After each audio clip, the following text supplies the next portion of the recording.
Whose flimming idea was this?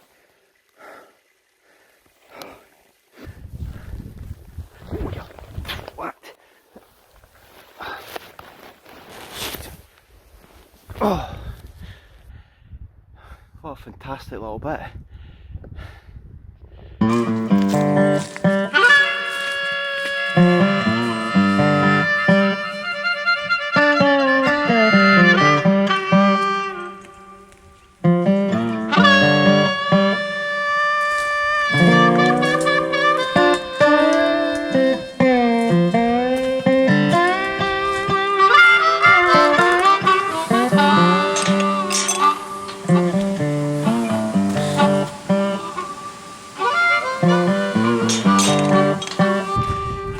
Well, hello folks. Hope you're doing alright. So I haven't been out on an adventure for a couple of months now, maybe just over a month. Last one was doing the Hebridean Way, which was absolutely mind-blowingly fantastic. So if you haven't seen their videos, go and check them out on the channel.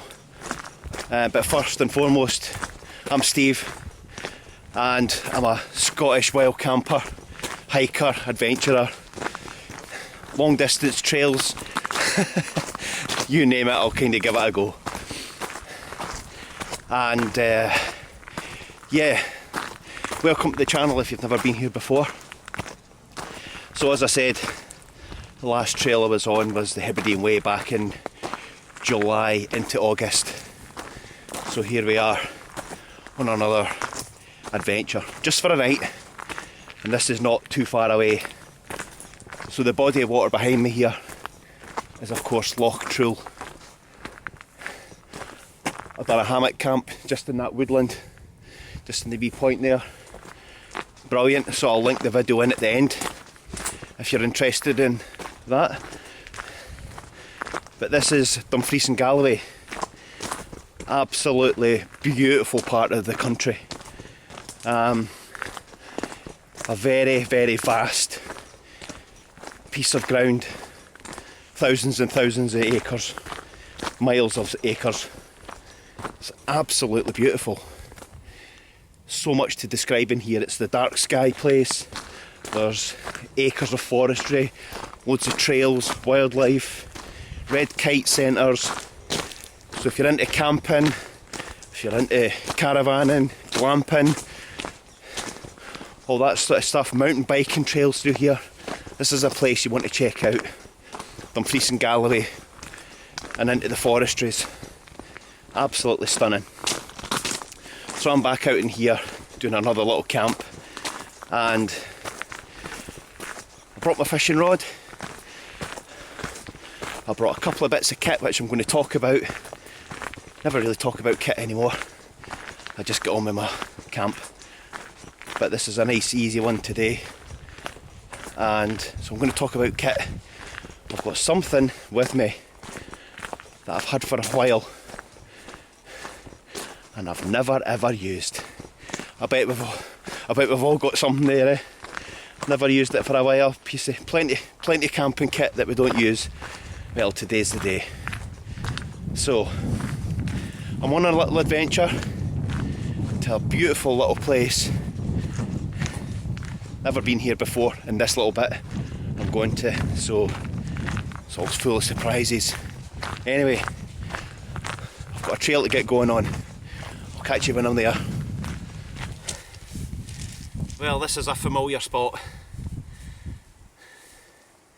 I done a wild camp here a few years ago, and this is a spot that I stopped at, so I'll try and match the footage up to see if I can get it right.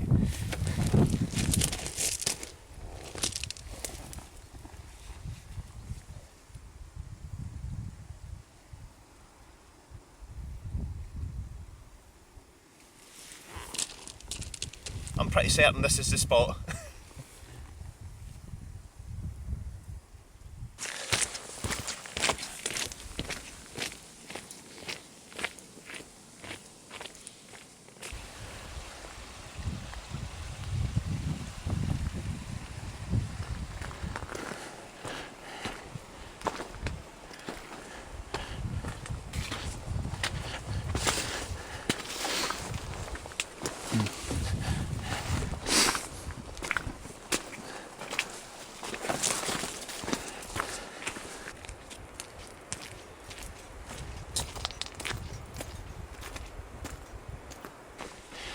just a bit of an update. Here I am. So I've just stopped back there for 5 minutes just to grab some water and food. It's a bite. Oh, so this stretch that I'm on is part of the Southern Upland Way. I've come out of the Loch Truel and I'm still heading towards this next bit on the Southern Upland Way trail. The roads and tracks are actually pretty decent here, and when I did earmark this, I did think about bringing the bike, mountain bike, and just cycling this, but I thought nah, no bother. But you can if you need to, if you're coming up this way. What a place. Beautiful. Autumn's definitely showing its colours, with the bracken turning and dying away and leaves turning and falling off. Beautiful, beautiful colours. A lovely time.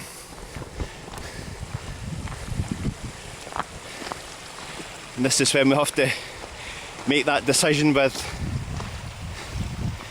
winter gear and bringing the warm comforts that we normally have for the winter time. Bit of extra warm food and all the little perks that you need. But I've got the good sleeping bag. I'll show you all that when we get there. All good so far.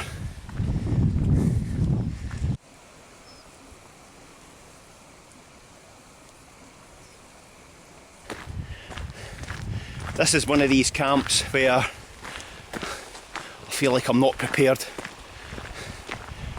It's kind of like a last minute thing because I found a window of days off. Put some things in a rucksack and just picked it up. That's not a clever thing. Now I'm praying nothing goes wrong.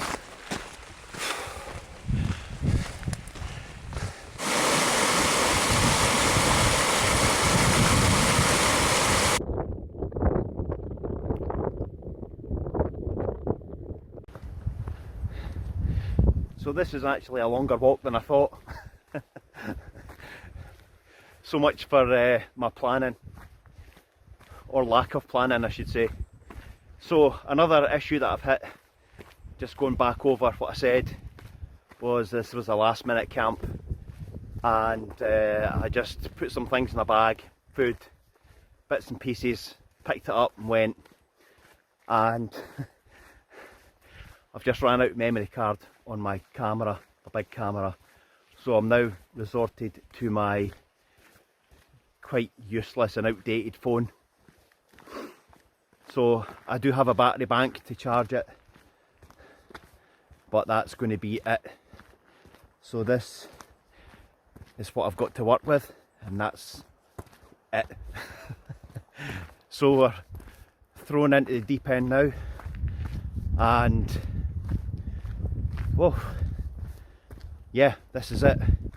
So I can see my camping area away over there at the back of this loch, and I'll explain a bit more shortly. We'll just play it by ear, what we can get visually. Yes, so there's probably a bit of something in that planning. Don't just pick your rucksack up and go. If I just put another memory card in, I'd be fine. I've got 3 batteries for the camera and they're absolutely useless now. So there you go. We always forget something. So I kind of knew this was familiar ground for some reason, and just up the back of me there is White Lag in Bothy. Now White Lag in Bothy is renowned for being one of the most haunted bothies in Scotland. There is a couple of YouTube videos out there, and whether you believe them or not, that's up to you. Worth a watch. I do quite fancy doing a solo night in there at some point. It was earmarked for doing it, so I'll probably do that at some point. I don't know if there's anybody in it, I'm just passing by. But yeah, that's White Lag and Bothy. Right, I've come along the road and this is my wee camping spot's just down the bank in there. There is no obvious signs of a track going down here, and I knew that. It's kind of off grid. But so it is a case of making our way down. So let's head on.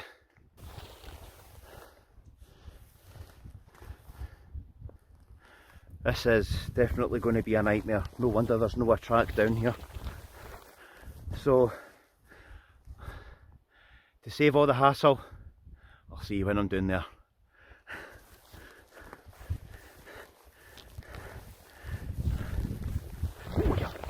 What? Oh. Oh my God. Oh.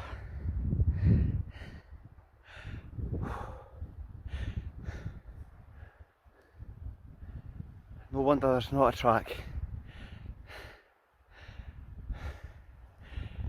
But what a fantastic little bit.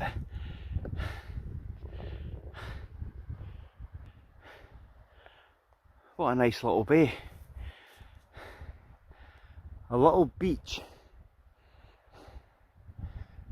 in a forest in a moor.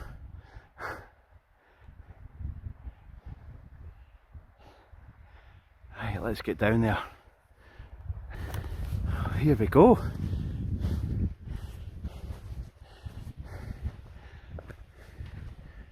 That's fantastic. I'm going to possibly say somebody's had a fire there.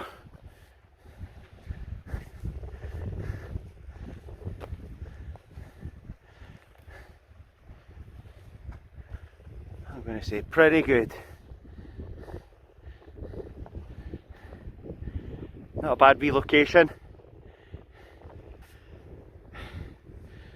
Excellent. Well, we've got the fishing rod, we can have a cast later on, or at some point.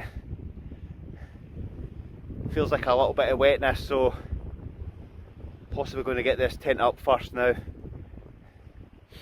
then we'll take it from there.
There we go.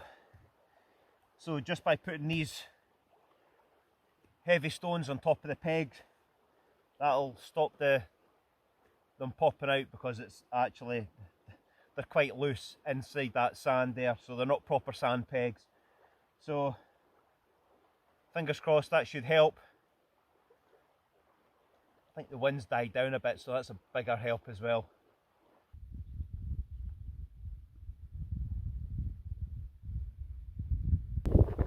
Well, finally made it to this little beach on this lovely little loch. This is Loch D in Dumfries and Galloway Forest Park, the National Park. Absolutely brilliant. It's a fair slog coming in actually. I thought it was way longer than what I thought it was, so yeah, that's the way it is. They're actually felling trees and sorting trees up there for the timber. So yeah, if you hear this reversing beeping noise, that's what it is. Once they're away, it'll be all quiet. Beautiful little spot. I'm going to get a quick bite to eat, a snack and a drink of water as well, and just breathe.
So my sleep system for tonight, I'm going into the Four Seasons sleeping bag. So this is the OEX Leviathan EV900 sleeping bag. It's actually really good quality, thick, comfy, warm. I found it, I've used it a couple of times and it's absolutely perfect. My pillow is a Sea to Summit air pillow. I don't know about anyone else, but I cannot have a pillow that's blown right up solid. This is still too much for me. I get a sore neck on it. I need something really soft, so I'm going to let some air out of that. A bit too hard. And pull this back. My air mat. I absolutely love this air mat. This is the Big Agnes Zoom UL. Absolutely fantastic. Can't fault it. Really can't fault it. I can only say positive things about it. Takes very little to blow up. You get a air sac with it. You just blow into it, squash it up, and roll it into the sort of plug socket, the socket there for the air. I don't use a pump by any means. I don't mind them, but I don't really need it. Don't need it. There's no point in carrying an extra gadget that's going to take up room for no need. Anyway, that's my sleep system. I have a pretty decent warm Mountain Warehouse jumper for tonight, so I'll probably put that on. It's feeling pretty cold actually, my hands are cold. So that's a good jumper that I've got. Sleeping bag, air mat, pillow, and just under it, you know, on the bottom I always put like a Gore-Tex sheet. It's nothing fancy, it just keeps takes up no room. You can use that for multi-purposes. It basically just creates a barrier between the ground sheet and the tent and the sleep system. So yeah, there we go with that. It's actually quite good quality stuff and can't fault any of it. It's really good stuff.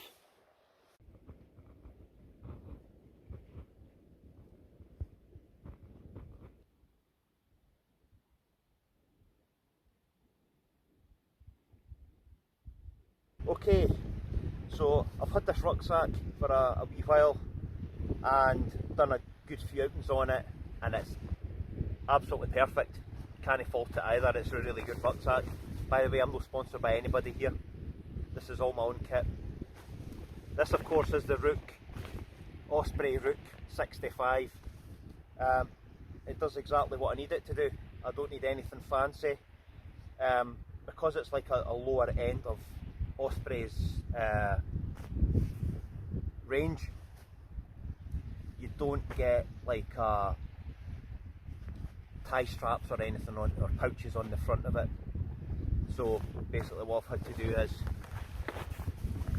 I've had to get this, and this is from X Mid. It's basically a carry strap. I think it's for just waterproofs, but you can't put anything heavy in. It's not designed for anything majorly heavy. So waterproof jacket, waterproof trousers is good enough.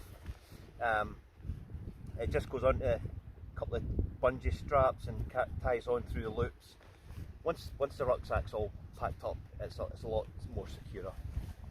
But this was actually quite vital. I've used this on the long trails, especially for like the Hebridean Way, which saved me putting my waterproofs in my rucksack. And with the weather, Scottish weather, you're in and out all the time. So this is absolutely ideal for what I was needing it. Just stop, grab it out, and that's it. It was pretty straightforward, reasonably cheap, and that was just an add-on I got for this rucksack, which is ideal for what I need it for. My wee tent goes in the side here for the Durston, and I know it's got these little pouches at the side here, but I've not really needed anything yet, no, unless you want to put like first aid kit or a paracetamol or something in there, or some squeeze or something like that. Yeah, it's pretty all round, self-explanatory as a rucksack. Ideal, comfy, adjustable, breathing net at the back. It has got like a hole there for like a bladder. You could fit a bladder in it if you wanted to. Yeah, pretty self-explanatory. This was another piece of kit that I've got, and this has been a massive saviour. This is really simple, stupid, but really effective. So I've seen Becky Outdoors who used this on the Hebridean Way, and I think Hayes has got one as well. Absolutely fantastic. So I think they're about 30 quid though, 25, 30 quid. It's an expensive piece of kit. Hooks onto your rucksack straps there, and a couple of straps that hook around onto other straps as well. Adjustable, plenty of little pockets in there. I mean, I use this for putting in like, you know, glasses, hankies. You know, you've got a battery bank, also a knife, but inside it there's a couple of little compartments there, so it's absolutely ideal. It just sits on the front, and quick stuff that you can get into it, whether you're like your phone or cables or anything like that, what you're looking at. So it's pretty self-explanatory as well. Great little bit of kit.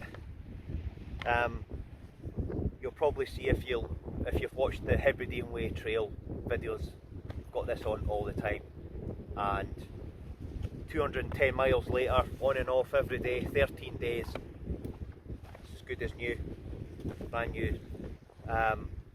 Clips are fine, robust little things, and pretty secure once it's on and elasticated and clipped on. It's a piece of cake. You can also put a wallet in there for getting easy access to cash for the shop or an honesty box. It's a great little piece of kit. That's from home, and again, yeah, it's ideal for kind of what I need it for trails and hikes and all that. Just food and everything that you want to pick away at it, snacks and all that. It's easy access.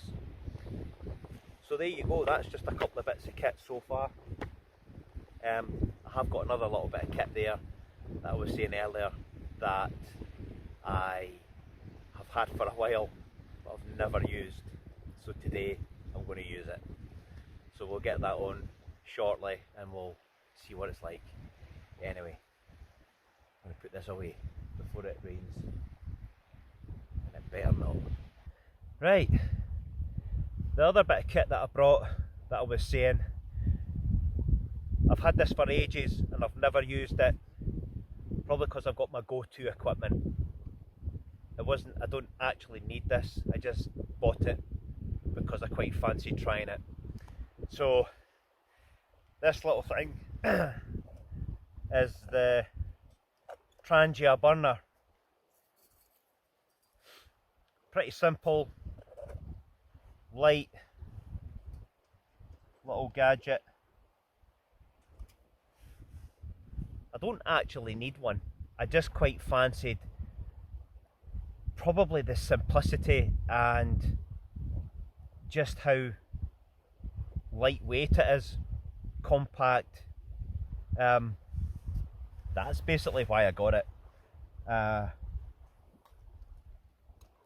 You either love them or you hate them. If you've actually used one of these, or you do use one of these for your camping trips all the time, drop a comment and let me know how you get on with it. I've never used this before, so this is kind of like new territory, new ground and everything.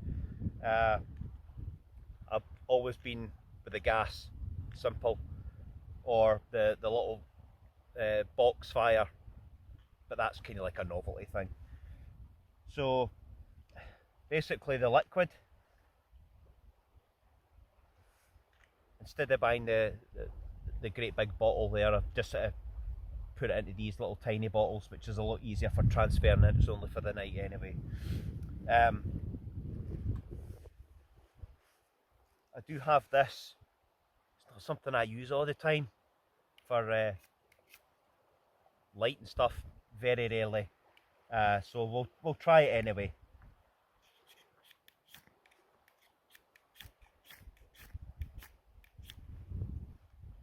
And there we go. It's out.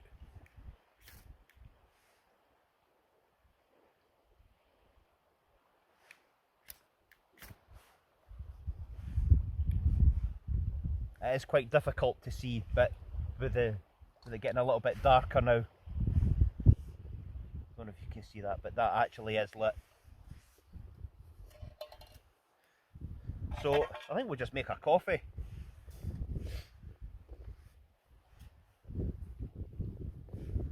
Lit there.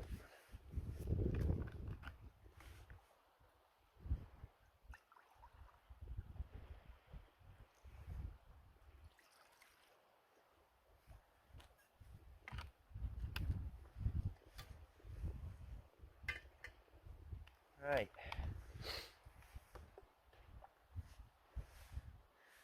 So I mean, it seems, and it's out again.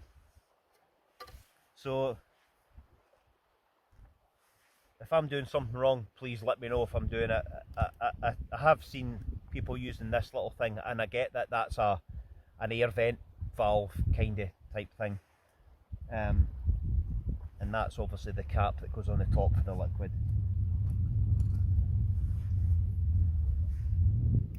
This is not normally how I light stuff. I have got a lighter there, but because it's an awkward thing, you can't put the lighter in, so we'll persevere. That is it lit.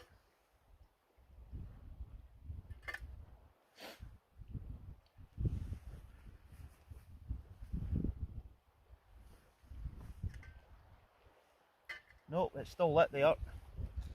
So fingers crossed.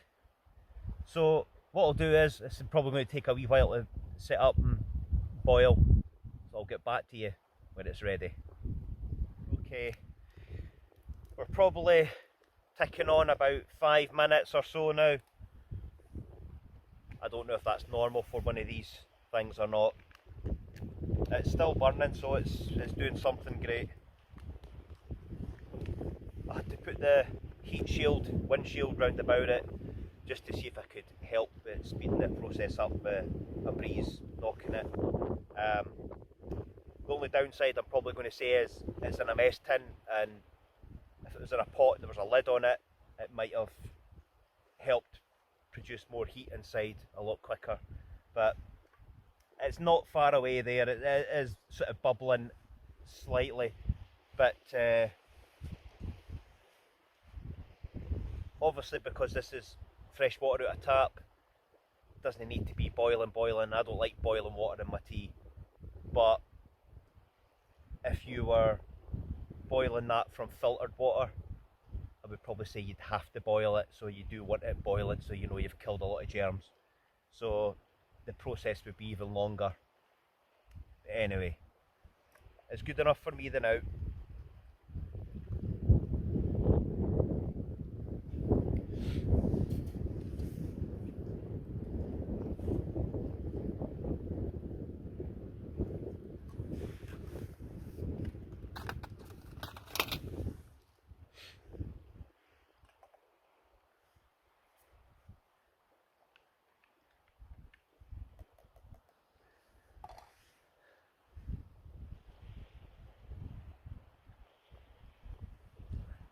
And that's pretty decent coffee actually, a good heat in it. So my overall sort of review on it, it's probably a novelty thing, but bearing in mind that this is my first attempt in using it, so I'm maybe not doing it right. But I think that's going to take so long to heat water up for what you need it for compared to gas. I can see the sort of theory behind it, but it's probably not something I would use as a long term. Definitely not on a multi-hike. I don't think it's worth the hassle, and certainly not worth the time waiting about keeping an eye on it for boiling water, where gas works in a matter of minute to 2 minutes, to be honest. So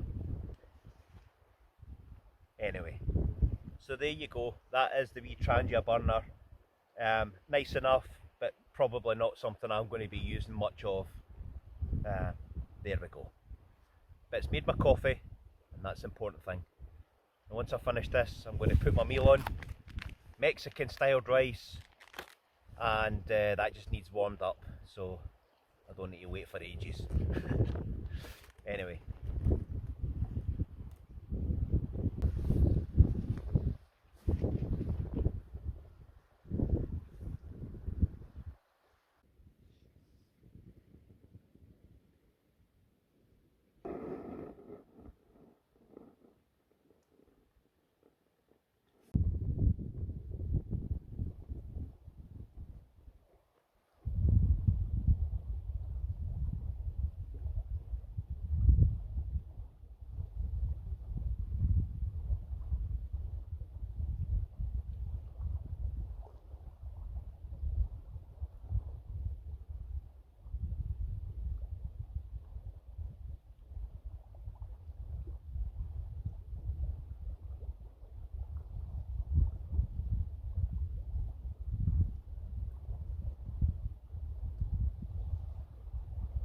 Okay, so I've had my dinner, It took ages for that Trangia burner to basically simmer my meal. Trial and error, and that's what we're here for, and that's what we put out in the videos, just to test things and see how things are going. As I said before, if I've done it wrong or I'm faffing about with it too much, just drop a comment and let me know. I'll go back to my gas anyway, but unless I persevere with that thing. So it's just went 7:20 at night and into October now, so Trangia burner is not going to be the one I want to take in the winter time or even into autumn. Basically because you're too busy faffing about with it. It takes too long to boil and cook food. Gas is pretty straightforward, and when you're cold, hungry, wet maybe, but feeling a bit under the weather, miserable, you can't be faffing about with like liquid and all that. I think basically gas is your better option. But there we go. Anyway, cleaned everything up. I'm just going to get into my sleeping bag and chill out. I think I've got a bit of chocolate and some biscuits. Nothing else better for it. I can't get a signal here on anything, so there's no point of faffing about with that either. This torch I've got is a new one as well, which I'll explain in another video. It's pretty cool actually. That's what I was faffing about down on the beach there. But this is an absolute cracking place if you're into your stars and your dark skies and taking space photography kind of stuff. This is a cracking place to come because it's a dark sky. There is literally not a light round about me here. So there you go. If it's somewhere up here you want to come. Plenty of forest car parking spaces. Get on the mountain bike, get a rucksack, get a tent, get your camera, and get out into some of these dark sky spots. It's just fantastic. And hopefully you get a clear night. It's definitely not a clear night tonight. It's a bit overcast, bit cloudy there. Yeah, loads of clouds actually. Not going to see a thing, but there you go. Okay, I'm probably just going to call it a night. If I've anything to report during the night, I'll let you know. But from now, I'm so shit. I can't even speak. I'm so shit. I still can't speak. I shall say good night.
Right, just giving you a wee update on the fuel quantity used to cook for my night away.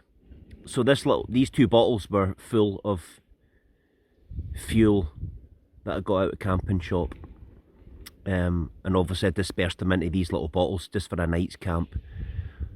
So these 2 little fuel bottles made me 3 coffees, 1 main meal last night and 1 breakfast this morning. That's the amount of fuel I used, and obviously I've still got the rest of the day to go in, but it looks possibly like I'm not using anything because there's no fuel left in the bottle. Is this right? Wrong? Are they quite big burners for fuel? Do they use a quantity of fuel to cook food with? I didn't actually get any water physically boiling, so that would have taken up even more fuel. But anyway, they 2 bottles were all the fuel I had. So that's me slowly just starting to pack everything away. Got the sleeping bag away, the roll mat, bits and pieces, so it'll probably take me another 15-20 minutes to get all that sorted and packed away properly. Check the area for no rubbish, leave no trace as we do, and try and head back up onto that road, that track. When I'm done and I'm out there, I'll probably see what it's like to go and wander around White Lag and Bothy if anybody's interested. I can show you around it, bits and pieces, and yeah, while I'm passing it on the way out. But anyway, I've got a lot to put away, so I'll catch you in a bit.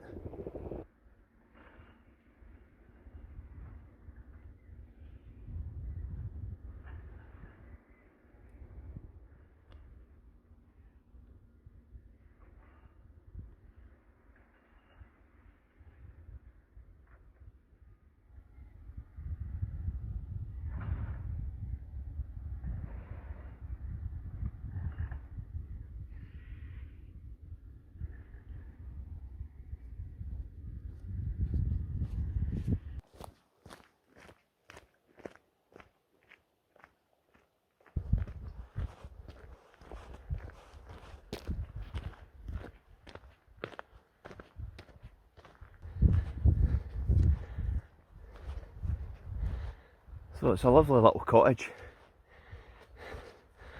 This is White Lag and Bothy. It was renowned a couple of years ago for a long time for being a party bothy, and I think that got stamped out pretty quick when they shut the forestry gates. There's people parking cars down the bottom and bringing beer and all that up, causing a bit of chaos. But anyway, I think that's been in the past. It's a cracking little bothy.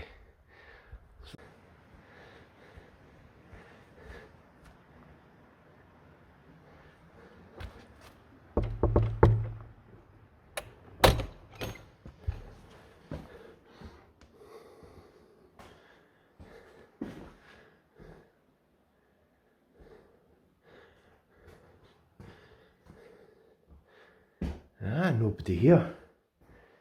Nobody here.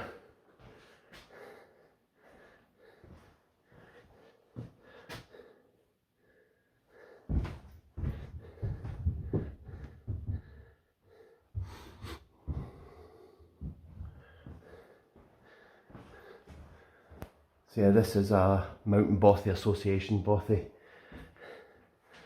and it's pretty decent actually. Yeah, so this is White Lag and Bothy. It is what it is. I've never stayed here, but I have popped in here before in the passing a few years ago, and yeah, it actually looks pretty good. So I was talking yesterday about saying that this is probably one of the most haunted bothies in Scotland, allegedly. There is a few videos on this one, in this room, where chairs move, there's banging on the door, and you make it what it is. So yeah, whether you're into that or not, I'm pretty on the fence, but there you go. Probably a bit like Ben Alder, the amount of people that have been up there and captured noises. Everybody's got a noise. But physically in here there was a chair that got moved, and the banging on the door, which was very, very unexplained. I'll leave that with you, but you need to watch the video. It's on YouTube, so you just type in White Lagan Bothy haunting and make it what it is. But, yeah, I'll get a bite to eat and then I'll head on my way.